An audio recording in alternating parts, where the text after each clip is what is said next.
নমস্কাৰ। এই মুহূৰ্তত লৈ আহিছোঁ আপোনালোকৰ বাবে আজি সন্ধিয়াৰ কেইবাটাও গুৰুত্বপূৰ্ণ খবৰ। আজি সন্ধিয়াৰ প্ৰথমটো গুৰুত্বপূৰ্ণ খবৰ হৈছে ডুবাইত বৰ্ণাঢ্য উদ্বোধনৰ বাবে সাজু হৈছে হিন্দু মন্দিৰ।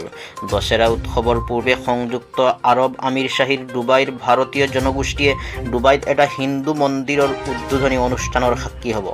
আজি 4 অক্টোবৰত অনুষ্ঠিত হ'বলগীয়া এই পবিত্ৰ মুকলি অনুষ্ঠানত সহনশীলতা আৰু সহাৱস্থান মন্ত্ৰী শ্বেখ নাহিয়ান বিন মুবাৰক আল নাহিয়ান আৰু UAEত ভাৰতীয় দূত সঞ্জয় সুধীৰ উপস্থিত থাকিব।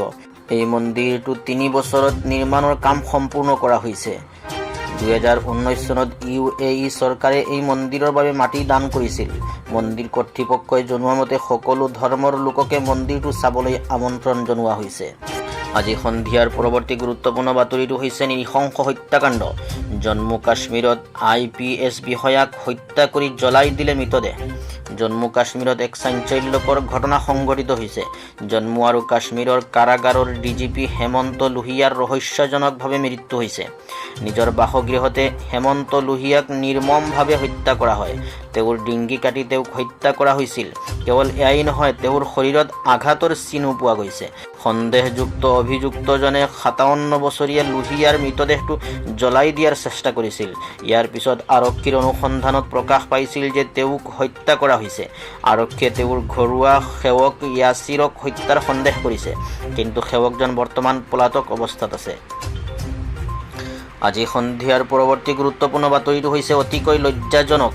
গোৱালপাৰাত 15 বছৰীয়া কিশোৰীক দলবদ্ধ ধৰ্ষণ।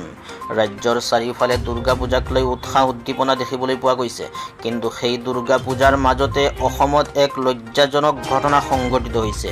এইবাৰ গোৱালপাৰাত দলবদ্ধ ধৰ্ষণ ঘটনা সংঘটিত হৈছে। আগিয়া থানাৰ অন্তৰ্গত এটা অঞ্চলত ধৰ্ষণৰ ঘটনাটো সংঘটিত হৈছে। 15 বছৰীয়া এগৰাকী কিশোৰীক 3জন যুৱকে মিলি ধৰ্ষণ কৰে। 1 অক্টোবৰত সংঘটিত হৈছিল এই জঘন্য ঘটনা। ঘটনা সন্দৰ্ভত কিশোৰীগৰাকীৰ পৰিয়ালৰ লোকে আগিয়া থানাত এখন এজাহাৰ দাখিল কৰিছে। কিশোৰীগৰাকীৰ পৰিয়ালৰ লোকৰ এজাহাৰৰ ভিত্তিত আগিয়া থানাৰ আৰক্ষীয়ে 3জন যুৱকক আটক কৰিবলৈ সক্ষম হৈছে। আজি সন্ধিয়াৰ পৰৱৰ্তী গুৰুত্বপূৰ্ণ বাতৰিটো হৈছে উত্তৰ প্ৰদেশৰ প্ৰাক্তন মুখ্যমন্ত্ৰী তথা সমাজবাদী পাৰ্টিৰ প্ৰতিষ্ঠাপক মুলায়ম সিং যাদৱক ICUত ভৰ্তি কৰা হৈছে।